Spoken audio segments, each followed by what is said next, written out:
We keep hearing it. Find your purpose, unlock your uniqueness, and happiness will follow.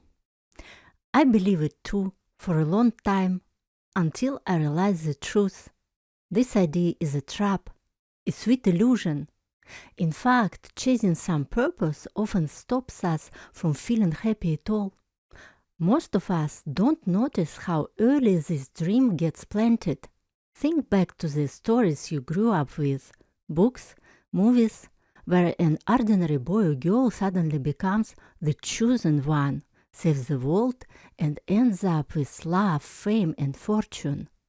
The credits roll, and you're left thinking their life will be perfect from now on. Only later do you see how different reality is. As you grow older, the message doesn't fade. Everywhere you turn, people say everyone has a unique path, hidden potential, a special place in the world. Success stories on Instagram, TikTok, or YouTube seems to prove it. Someone found their purpose and finally feels happy. That promise feels so tempting, especially in a world full of uncertainty. Prices keep rising, jobs feel shaky, the climate spins out of control. In the middle of all this, it's easy to believe there must be a magic formula that will fix everything. But that's a trap. Let's return to real life and think about well-known people.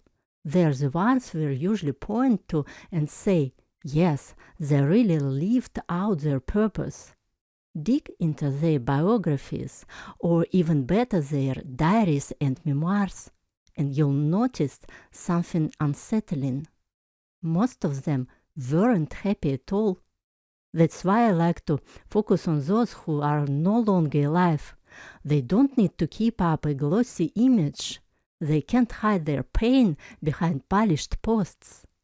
Take Leo Tolstoy, the Russian literary legend. He had it all: wealth, talent, global fame, the kind of things we're usually linked with a life's purpose. What else could you possibly need, right? But then you open his diaries and it hits you like a wake-up call. Tolstoy was deeply unhappy, always searching for meaning, never at peace. Hard to believe, isn't it? But the truth is clear. Finding your purpose, even fulfilling it, doesn't guarantee happiness. Something else is needed, and we'll get to that. Here's something to chew on. Geniuses, billionaires, celebrities, they're one in a million. Yet we're all pressured to be just as extraordinary. And not just extraordinary, successful by someone else's rules. Guess what's on their checklists? Of course, money, fame, influence. But what if your purpose isn't building $1 million startup? What if it's teaching kids or being a housewife? You simply enjoy it and nothing else really pulls at you.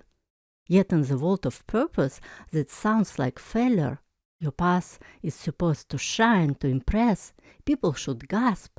And if they don't, then clearly you must have done something wrong. That's why so many end up feeling less than others, because they don't live up to this forced ideal. But here's the truth. Happiness and self-realization are not the same thing. Scientists have even studied what happiness is really made of. And you know what they found? It comes from good close relationships, financial stability, a hobby you love. From small, everyday joys, not from grand achievements. This isn't about giving up on dreams. It's about feeling good in your life, not chasing what's supposed to be right.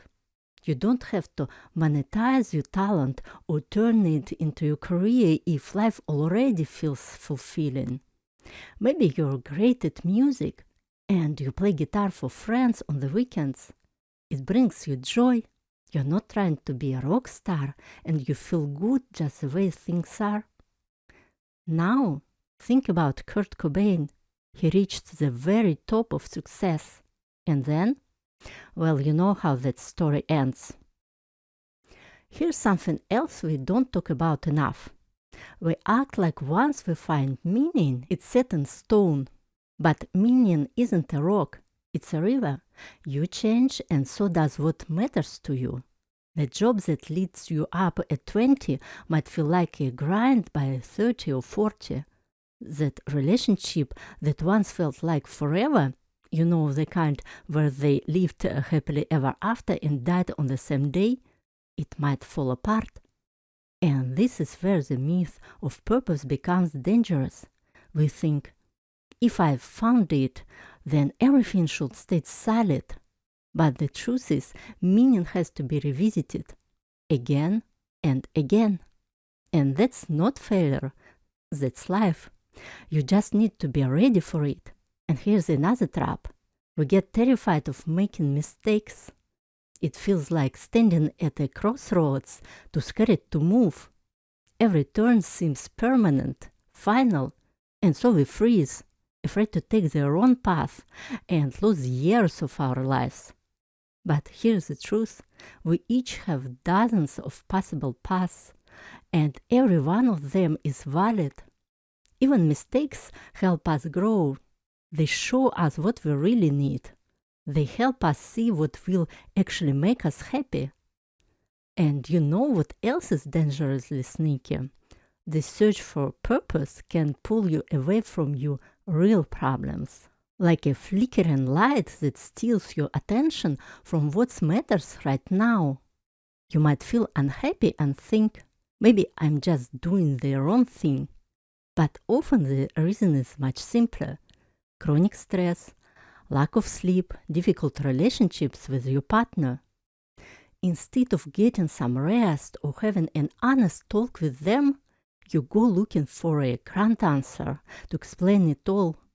And that's when the myth of purpose becomes a convenient excuse, an illusion that keeps you from taking the real steps that could make your life better. So, here's the big question. If the myth of purpose is so hard to kill, who actually gains from us believing it?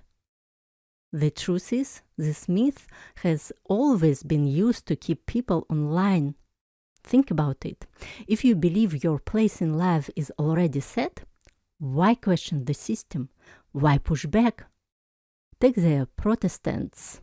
Back in the 17th and 18th centuries, success at work was seen as proof that God has chosen you. Imagine that.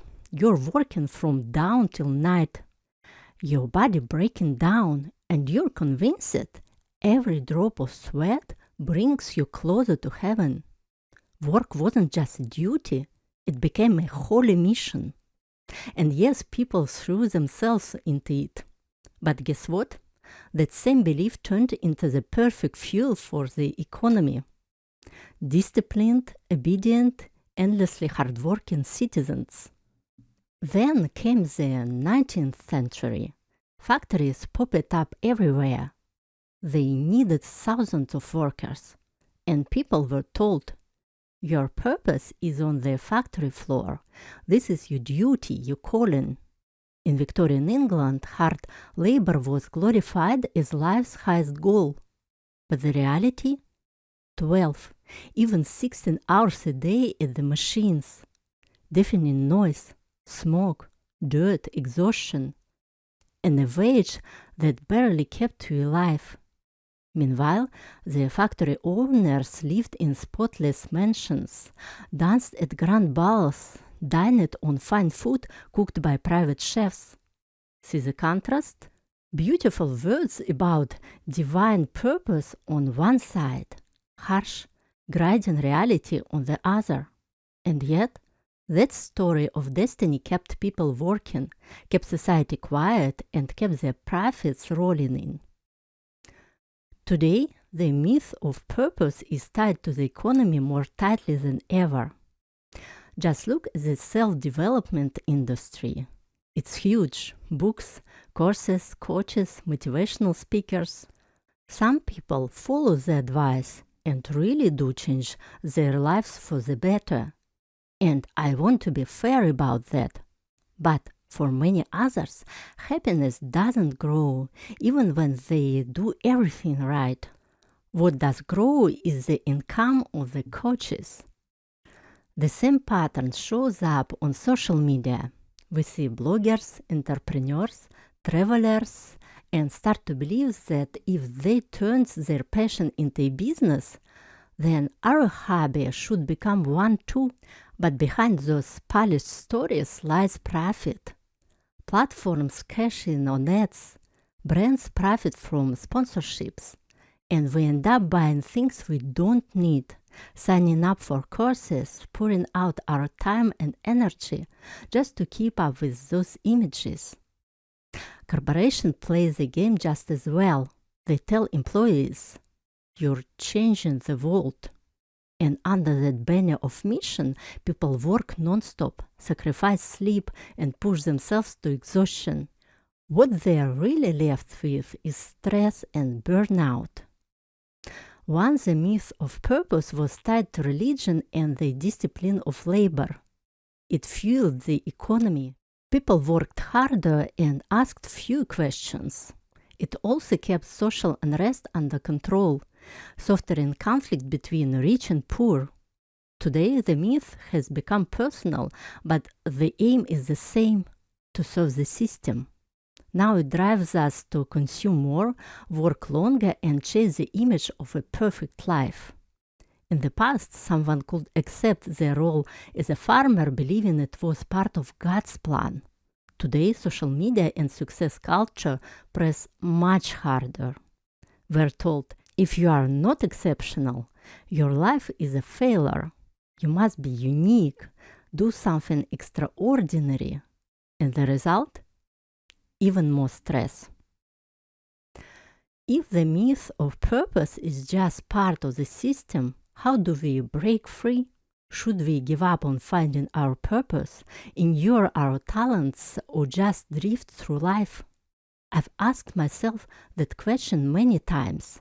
The idea of purpose kept circling back into my life again and again. And one day I realized something.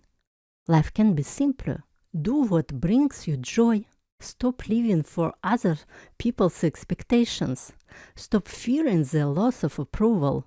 Stop chasing that image of a successful person we never created in the first place. An image born from economic and political interests, not from any real concern for our happiness. Even if you have talent, you don't have to develop it just because you should. Of course, there are people who feel their talent like a force that demands expression. It's like trying to hold down a volcano with an iron lid. The pressure builds and they can't breathe. If you're one of those people, go for it. Listen to yourself, listen to your desires, and keep going. But here's another truth. Each of us carries unresolved stories, family conflicts, birth emotions, painful memories. These are black holes that swallow happiness. And I believe this. Our real purpose is to work through those inner conflicts, to heal the emptiness that keeps us from enjoying life. After that, it's simple. If you love expressing your talent, do it. If you want something else, why not? The point is to find the state where you feel calm and free. And about the people around you who won't like that you've stopped chasing their standards. Thanks to the internet and social media, it's easier than ever to find your people, the ones who share your outlook, who appreciate you exactly as you are, the real you. Thanks for watching, and I'll see you in the next video.